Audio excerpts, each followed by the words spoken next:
You open your eyes and it hits you before anything else. Not light, not sound.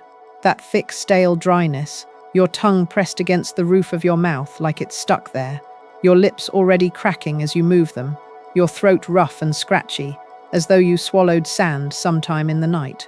You reach for the water glass on your nightstand before your eyes are even fully open. You drink.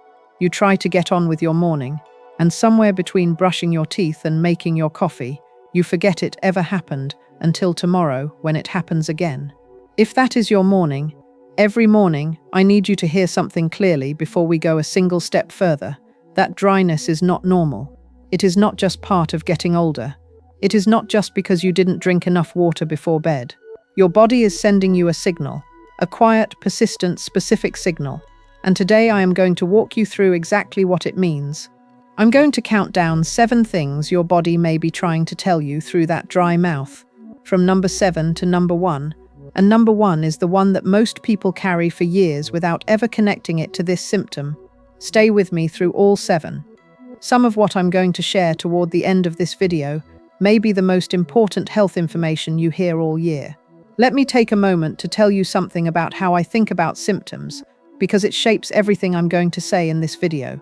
In over 30 years of practicing internal medicine, I have sat across from thousands of patients who came in for one thing and turned out to have something else, something that had been signaling quietly for months or years before it made itself undeniable. A persistent cough that turned out to be acid reflux, destroying the lining of the esophagus. A vague fatigue that turned out to be an underactive thyroid. A mild, easily dismissed dizziness that turned out to be a blood pressure problem that needed attention. And a dry mouth at waking. That is one I take very seriously. Not because it always means something catastrophic. Often the cause is manageable and correctable. But because in the specific population of adults over 60, a consistently dry mouth on waking is almost never just about hydration. It is almost never explained fully by a single benign factor. In my experience, it is one of the body's quietest and most reliable early warning systems, and most people silence it every morning with a glass of water and never ask why. You are watching this video. That means you are asking why. And that instinct, that refusal to dismiss the small signal, is exactly what separates the patients I see who catch problems early from the ones who come in much later with something that has been building for years. I want to give you a real framework for understanding this symptom, not a vague list of possibilities, but a clear, prioritized guide to the 7 most common and most clinically significant reasons this happens, what is actually happening in your body for each one, how to recognize the other signs that go with it, and what to do. By the time we finish, you will know more about what your morning dry mouth may be telling you than most people ever find out. One thing to hold in mind as we go through this list, and I will give you the answer before the end of the video. If the cause of your dry mouth involves your sleep, the consequences extend far beyond your mouth, in ways that most people find genuinely surprising. Remember that question. The answer arrives at number 1. Before we dive in, if you're finding this useful, take 2 seconds right now, hit that subscribe button so you never miss a video, and give this a thumbs up. It genuinely helps more people like you find this content. And drop a comment below. Tell me what country you're watching from. I'd love to know where our community is tuning in from around the world. Hold on a second. Before we go any further, I've put something together for you. It's called the Glucose Paradox. It's a free guide on blood sugar and diabetes, and you can grab it for free through the link in the description. I'm telling you this now because I want you to finish this video with a concrete tool in your hands. To get it right away, just click the link in the description, head over to my site, and drop your email. You'll receive the guide in your inbox a few minutes later. But I don't want to take up any more of your time. Let's get back to the video. Let me start by telling you something that most people have never been taught about their own mouth, because it changes how you understand everything that follows. Your mouth is supposed to produce saliva continuously, even while you are asleep. Not at the full rate it produces during meals, but steadily, consistently throughout the night. Saliva is not simply water sitting in your mouth waiting to be swallowed. It is one of the most biologically sophisticated fluids in your entire body. It contains enzymes that begin digesting carbohydrates before food even reaches your stomach. It contains antibacterial proteins called immunoglobulins and lysozyme that continuously suppress the growth of harmful bacteria. It maintains the pH balance of your oral environment, keeping it within the narrow range where cavity-causing bacteria cannot thrive. It lubricates the delicate tissues of your mouth, gums, and throat, protecting them from the kind of constant low-grade damage that, over years, significantly increases your risk of oral infection and decay. When saliva production drops sharply during sleep, the entire biological ecosystem of your mouth shifts. The bacteria that cause cavities and gum disease, bacteria that normally cannot get a foothold because the saliva keeps them in check, begin to multiply. The pH drops, the tissues dry out, become more fragile, more susceptible to injury and infection. And when you wake up, that thickness, that stickiness, that sandpaper sensation on your tongue is the result of 8 hours of inadequate salivary protection. That's what dry mouth is, technically. But here is what matters. It is not the problem. It is the sign that points to the problem. Your dry mouth is a messenger. And the question that matters is, what is it trying to tell you? Here are 7 answers. Let's count them down. Number 7. And this one I want to anchor to a very specific feeling that you may recognize immediately. You know the feeling of sleeping in a hotel room where the air conditioning was left on high. You wake up, and the inside of your nose feels almost burned, tight, dry, like the air itself is too thin. Your mouth is parched. Your throat aches. You feel like you barely slept, even if you were in bed for 8 hours. Now imagine that feeling happening not occasionally in a strange hotel room, but regularly in your own home, in your own bed. That sensation is the simplest and most mechanical cause of morning dry mouth, environmental dryness combined with habitual mouth breathing. When the air in your bedroom has very low humidity, which is common in winter with heating systems running, in summer with air conditioning, and in naturally arid climates year-round, moisture evaporates from your oral tissues throughout the night, at a rate your salivary glands simply cannot keep up with. Add to that the tendency to breathe through your mouth rather than your nose during sleep, and you have a straightforward mechanical explanation for why you wake up parched every morning. Now you might be thinking, I breathe through my nose during the day. How would I even know if I'm mouth breathing at night? The honest answer is that most people don't know. Mouth breathing during sleep often happens partly or intermittently, particularly when nasal passages become congested in the horizontal position, when allergies are active, or when simple nasal anatomy creates mild resistance that unconsciously triggers mouth breathing during deep sleep. You do not have to be sleeping with your mouth wide open for this to be happening. There is a practical solution to both factors, and it requires no prescription and no medical appointment. A bedroom humidifier, one that keeps ambient humidity between 40 and 60%, can produce a dramatic improvement in morning mouth dryness within the first few nights. And for the mouth breathing itself, nasal saline rinses before bed can help clear passages and make nasal breathing easier during sleep. These are low-effort, low-cost interventions that genuinely work for many people. But here is what I want you to understand clearly. Environmental dryness and simple mouth breathing are the least medically significant causes of morning dry mouth. If a humidifier doesn't help, if the dryness persists regardless of humidity levels and sleep position, then the environment is not the primary cause, and you need to look deeper. That is number 7. Number 6. And here the symptom picture gets more specific. Think about whether this sounds familiar. You take one medication or several, and you started noticing the dry mouth around the same time you started the medication. Or perhaps the dryness has been slowly worsening over years, creeping up almost imperceptibly. And when you think back, it coincides with a period when your medication list grew longer.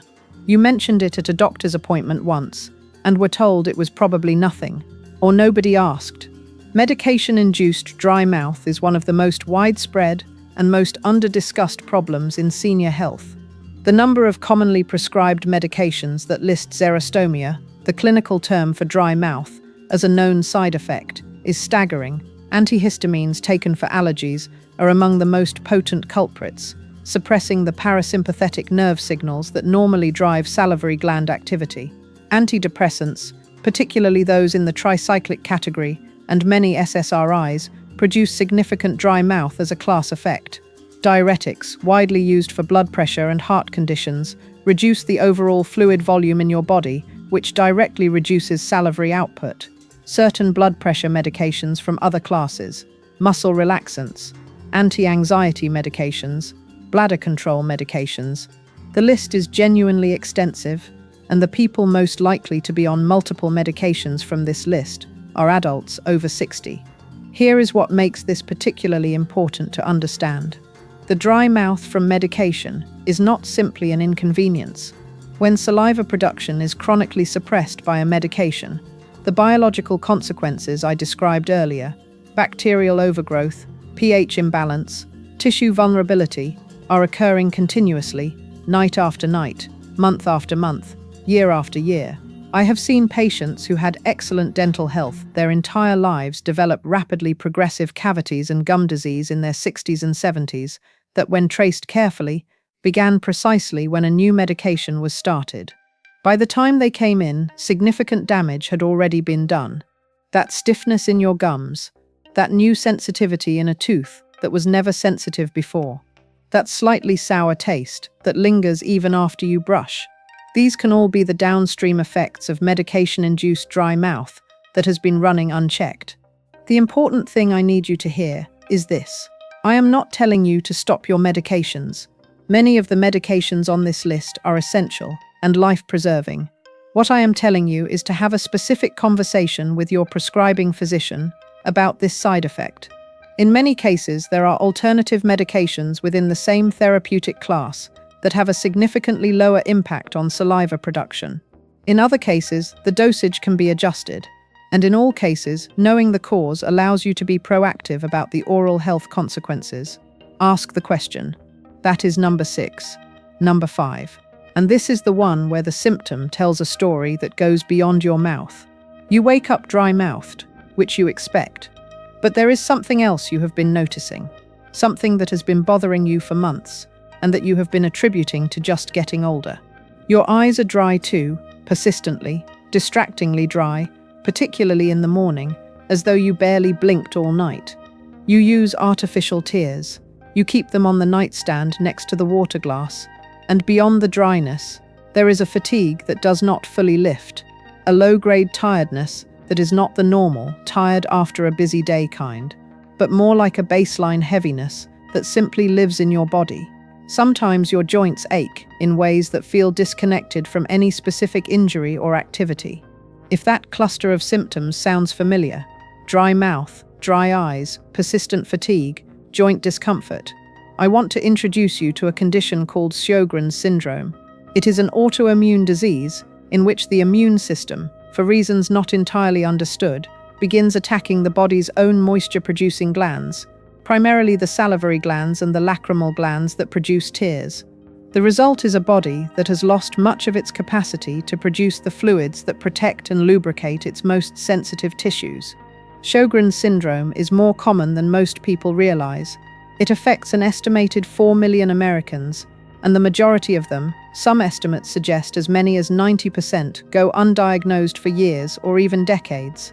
The symptoms are diffuse and easily attributed to other things. Dry eyes get blamed on screen time or aging. Dry mouth gets dismissed. The fatigue gets absorbed into a general sense of, this is just how I feel now. Meanwhile, the autoimmune process continues, gradually expanding its impact. The reason early diagnosis matters is not just quality of life, though that matters enormously, because living with chronic dry mouth and dry eyes is genuinely miserable. The reason it matters is that people with unmanaged Sjögren's syndrome have a modestly increased risk of developing non-Hodgkin lymphoma, a type of lymphoma that arises from the immune cells involved in the autoimmune process. That risk is manageable with proper monitoring, but only if you know the diagnosis. If you have persistent dry mouth that does not improve meaningfully with hydration, if your eyes are chronically dry alongside it, if you carry an unexplained fatigue and joint discomfort as regular companions, please talk to your doctor about Sjögren's syndrome specifically. Ask for the relevant blood tests. A rheumatologist can provide a formal evaluation, The diagnosis is determinable, and the management, while not curative, can significantly improve your daily function and your long-term safety. That is number 5. Now I want to pause here at the midpoint of this list, because we are about to move into the causes that I consider most clinically urgent, the ones where the dry mouth is the least of your concerns, the ones where what is happening in your body while you sleep extends its consequences into your heart, your blood vessels, your kidneys, and your brain. You're already 5 of 7 into this countdown. I said at the beginning that the connection between your dry mouth and your sleep carries consequences most people find genuinely surprising. We are almost at that answer. Stay with me. Number 4. This is the cause that in my 30 years of practice, I have seen create the most confusion, because the people who have it often feel, in a paradoxical way, that they are fine. Think about whether this describes you. You go to bed at a reasonable hour. You wake up at a reasonable hour. You have technically gotten 7 or 8 hours of sleep. And yet in the morning, you feel a specific kind of tired, not the pleasantly drowsy tired of someone who stayed up too late, but a deeper, heavier exhaustion, as though sleep didn't actually restore you. Sometimes there is a dull headache. Sometimes your mouth is not just dry but slightly sore, as though you were breathing hard all night. Your partner, if you have one, may have mentioned snoring, or you've woken yourself up with a sudden gasp that you then immediately forgot. What I just described is the symptom profile of obstructive sleep apnea, and it is one of the most important things I need to tell you in this entire video, because obstructive sleep apnea is enormously common, significantly underdiagnosed in adults over 60, and carries consequences for your cardiovascular health that are among the most serious on this list. Here is what is actually happening when you have obstructive sleep apnea. The soft tissues at the back of your throat, the muscles that normally hold your airway open, relax during sleep and partially or fully collapse the airway.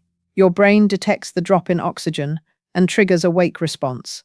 You rouse just enough to tighten those muscles and reopen the airway, then fall back asleep, usually without ever reaching conscious awareness that this happened. In moderate to severe cases, this cycle can repeat dozens or even hundreds of times per night. Now think about what that means for your mouth. Every time the airway collapses, your body's reflex is to open your mouth wider to recruit additional airflow.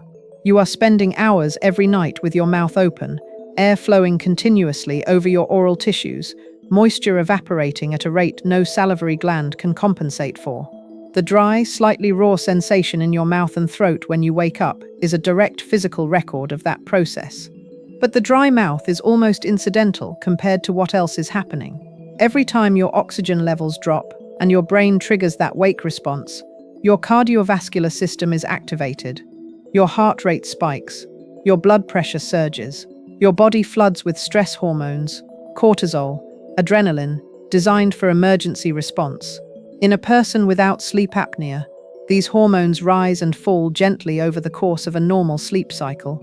In a person with untreated sleep apnea, they are spiking and crashing repeatedly throughout the night, every night for years. The long-term consequences of that chronic cardiovascular stress are thoroughly documented. Hypertension that is resistant to medication, because the medication is fighting against nightly blood pressure surges that it was never designed to address. Significantly increased risk of heart attack and stroke. Atrial fibrillation, the irregular heart rhythm that is itself a major risk factor for stroke.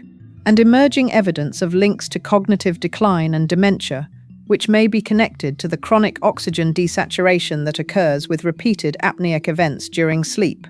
I had a patient, a man in his early 60s, James, from Phoenix, Arizona, who came to see me for a routine follow-up on his blood pressure. His numbers had been poorly controlled for 2 years despite 3 different medications.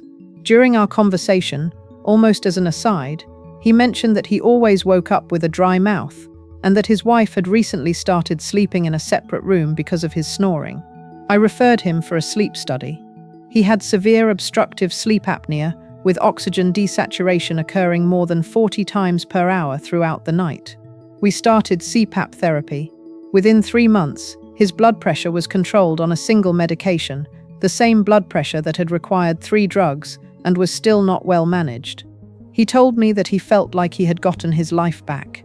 If any of what I have described sounds like your sleep, the unrested waking, the dull morning headache, the dry mouth paired with snoring, the exhaustion that does not respond to a full night in bed, please ask your doctor about a sleep study. Home sleep studies are now widely available and do not require a night in a laboratory. The diagnosis is straightforward, the treatments are effective, and the consequences of leaving it unaddressed are serious enough that I consider this one of the most important things I can tell you. That is number 4. Number 3, and this is the one that most people resist hearing, but that I have a clinical obligation to say clearly. You have been waking up with a dry mouth, and maybe you have also noticed, over the past months or years, that you are getting up once or twice or 3 times during the night to use the bathroom. Not because you drank too much before bed. You have been careful about that, just because you wake up needing to go. And during the day, you are thirstier than you used to be. Not dramatically, not in a way that alarmed you, just a background thirst that used to not be there.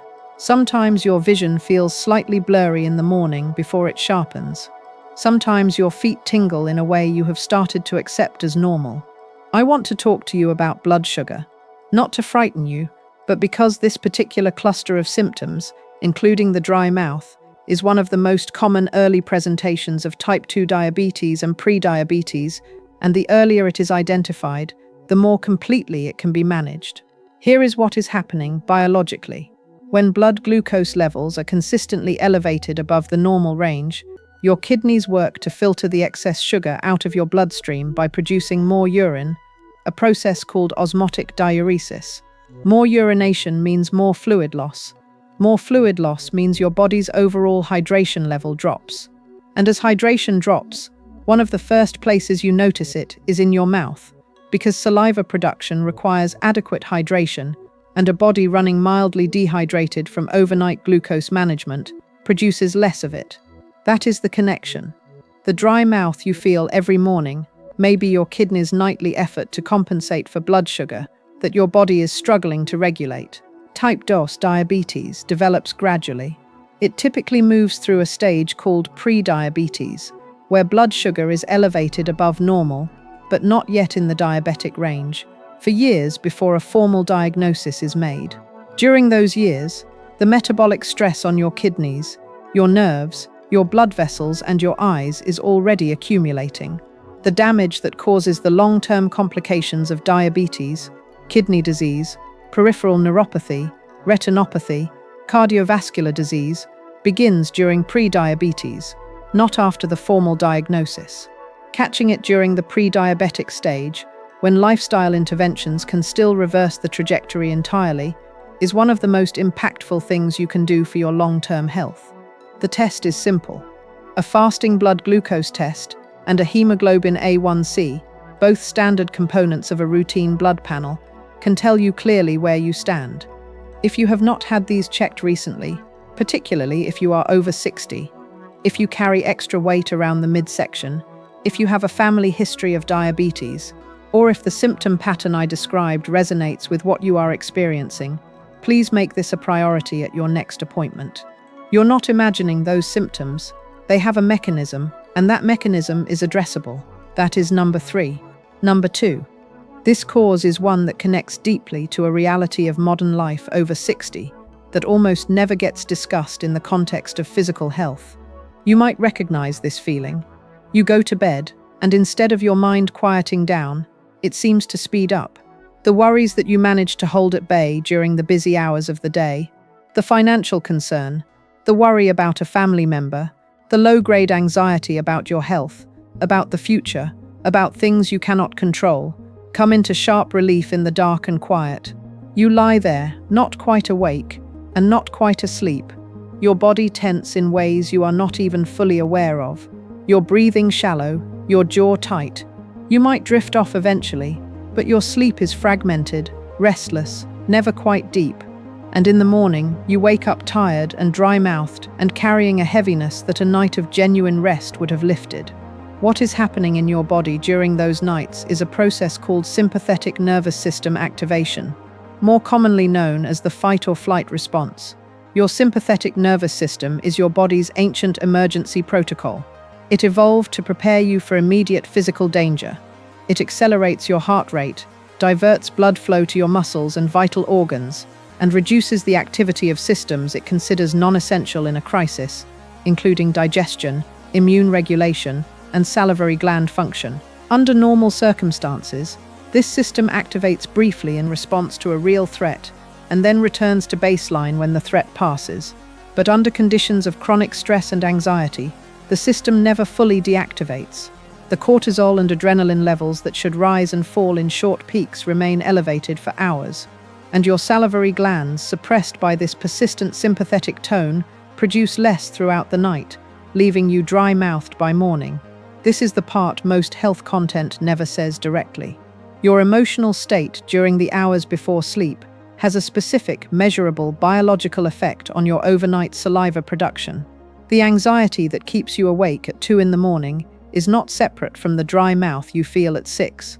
They are the same process, expressed in 2 different ways, and the long-term consequences of chronic sympathetic activation extend far beyond a dry mouth. Chronically elevated cortisol promotes inflammation throughout the body. It impairs immune function. It accelerates cellular aging. It disrupts the deep, restorative phases of sleep that your brain needs for memory consolidation, cellular repair, and the clearance of metabolic waste products, including the proteins associated with Alzheimer's disease. The stress that feels like a mental and emotional burden is at the same time a biological one, placed directly on your cardiovascular system, your immune system, and your brain. I say this not to add to the burden, but because understanding the mechanism gives you genuine agency. Addressing the source of chronic stress, whether through a consistent relaxation practice, through professional support, through honest re-evaluation of the lifestyle factors driving it, is not a luxury. It is healthcare. The same quality of healthcare as adjusting a medication or monitoring a lab value. A bedtime routine that engages your parasympathetic nervous system, the calming counterpart to the fight-or-flight response, can produce measurable changes in overnight saliva production, sleep quality, and morning energy within weeks. Slow, deliberate nasal breathing before bed, gentle, progressive muscle relaxation, even something as simple as writing down your worries in a notebook before you sleep, externalizing them from your mind to the page, can reduce the overnight rumination that keeps your stress hormones elevated. Your mouth knows when you are carrying too much. That is number 2. And here it is. Number 1. The answer to the question I asked you to hold at the beginning of this video. If the cause of your dry mouth involves your sleep, why do the consequences extend so far beyond your mouth? The answer is acid reflux, specifically nocturnal gastroesophageal reflux disease, or GERD. And the reason its consequences extend so far beyond your mouth is that what is traveling up your esophagus while you sleep is not just uncomfortable. It is chemically damaging, progressively, to some of the most sensitive and important tissue in your body. Here is the symptom picture I want you to recognize. You wake up with a dry mouth, yes, but there is something else in the morning, a faint sourness at the back of your throat, a bitter taste that lingers even after you drink water and brush your teeth. Sometimes a rawness in your throat, a hoarseness in your first words of the day that takes an hour to clear. Sometimes a slight burning sensation in your chest that you have been attributing to needing coffee. Sometimes a persistent dry cough, particularly at night or in the early morning, that has been present for months and that no one has connected to anything specific. What is happening is this. Your stomach is separated from your esophagus by a ring of muscle called the lower esophageal sphincter. During sleep, particularly after large evening meals, in people who carry extra weight around the abdomen, and in people over 60 whose sphincter function has naturally weakened with age, that ring relaxes improperly. Stomach acid travels upward into the esophagus. And in some people, more than most realize, it travels all the way up to the throat and into the oral cavity. Your body's response to acid entering the esophagus includes producing additional saliva in an attempt to buffer and clear the acid. But simultaneously, the acid itself damages the delicate mucosal lining of your throat and mouth, creating a sensation of dryness and rawness even as your salivary glands try to compensate. The net experience is a complex dryness, one that doesn't respond the way simple dehydration-related dry mouth responds to water, and that often carries that characteristic sour or bitter taste. But here is why this is number one, and why the consequences extend so far. The esophagus was not designed for repeated acid exposure. Unlike the stomach, it has no protective mucosal lining. Chronic GERD causes a condition called erosive esophagitis, actual physical erosion of the esophageal lining, and over years, the cellular damage from repeated acid exposure can trigger a precancerous change called Barrett's esophagus. Barrett's esophagus is the precursor to esophageal adenocarcinoma, one of the most rapidly increasing cancers in the Western world, and one with a survival rate that is dramatically better when caught early than when caught late. I am not sharing this to frighten you. I am sharing it because this is the information gap that exists between what is happening in your body and what most people are told. A dry mouth with a faint morning sourness, a chronic low-grade cough, a hoarseness that comes and goes. These are the body's early signals of a process that is worth taking seriously and that is highly manageable when addressed. The management of GERD begins with lifestyle. Not eating within 3 hours of going to bed, elevating the head of the bed by 6 to 8 inches, not just adding pillows, but actually raising the bed frame or using a wedge designed for this. Avoiding the classic triggers like coffee, alcohol, chocolate, fatty foods, and citrus in the evening, maintaining a healthy weight, which reduces abdominal pressure on the stomach. These changes, applied consistently, produce significant improvement in the majority of people. And when lifestyle changes alone are insufficient, there are highly effective medications that can control acid production and allow the esophageal tissue to heal. Talk to your doctor. Not about the dry mouth alone, about the full picture. The morning taste, the cough, the hoarseness, the heartburn that you may have normalized over years. These are pieces of the same story, and the story has a good ending when you bring it into the light. That is number one. Now let me bring you back to where we started and tell you about a patient named Carol. Carol was 68 years old, a retired librarian from Burlington, Vermont. She was a careful, attentive person who kept her medical appointments and took her health seriously. But she had been waking up with a dry mouth every morning for 4 years and had never once mentioned it to a doctor. Not because she thought it was unimportant. She had a quiet worry about it that she carried consistently. But because she had become convinced, somewhere along the way, that nobody would think it was worth the appointment, that she would be dismissed, that she would be told it was just aging. When she finally mentioned it, almost accidentally, at the end of an appointment that had been scheduled for something else, I asked her 4 follow-up questions. Did she ever notice a sour taste in the morning? Yes, she said. A cough at night?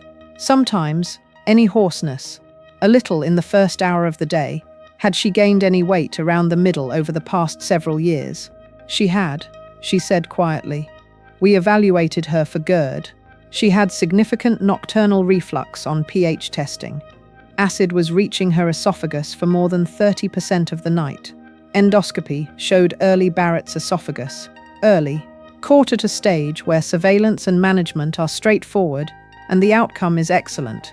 She called my office after we had the results conversation and said 7 words that I have never forgotten. I almost didn't mention the dry mouth. Almost. She almost didn't mention it. And the dry mouth, the quiet, ordinary, easy-to-dismiss morning dryness that she had been living with for 4 years, was the thread that led us to something that needed to be found. Think about how you felt at the very beginning of this video. You pressed play because that morning dryness was something you'd been carrying, something that nagged at you enough to make you want an answer. And maybe you had already half decided it was nothing. Maybe someone in your life had told you it was just part of getting older. Maybe you had told yourself that. Here is what you know now that you didn't know then. You know that a dry mouth is not simply a hydration issue or an aging inevitability. You know the 7 specific messages it might be sending, from the manageable and correctable, like bedroom humidity and medication side effects, to the clinically significant, like Sjogren's syndrome, sleep apnea, blood sugar dysregulation, chronic stress, and acid reflux. You know that each of these causes has a mechanism, a recognizable symptom cluster beyond the dry mouth itself, and a specific action that can begin to address it. And you know that Carol almost didn't mention it. You are not Carol. You came here, you asked the question, and you got the answer. The next step is the most important one. Take what you learnt today to your next medical appointment. Not with anxiety, with information. Describe the full picture, the dry mouth, the other symptoms that cluster with it, the pattern over time. Ask the specific questions. Request the relevant tests. Be the patient who does not dismiss the quiet signal. Because the quiet signals, in the people who listen to them, are the ones that change outcomes. Not dramatically, not all at once, but steadily, in the direction of a body that is understood, managed, and cared for with the attention it deserves. You have earned that. Take good care of yourself. And hey, if you made it all the way here, please subscribe to this channel if you haven't already. Hit the like button to let me know this was worth your time, and leave a comment below. Tell me what country you're watching from. Seriously, I read every single one, and it means a lot to see how far this community reaches. You know what the problem is with diabetes and high blood sugar? Most people find out way too late, and by the time they do, they have no idea where to even start. That's why I decided to create a free guide. It's called The Glucose Paradox, and inside, you'll find everything you wish you'd known sooner. I'll explain how blood sugar actually works, and why your body sometimes reacts the exact opposite way you'd expect. That's why it's called a paradox. I've also included concrete habits you can start changing right now, even if you know zero about nutrition or medicine. It's free. You can download it in a second. And it might be the single most useful thing you do for your health today. Just click the link in the description to head to the site, drop your email, and get the guide sent straight to you. Don't put this off.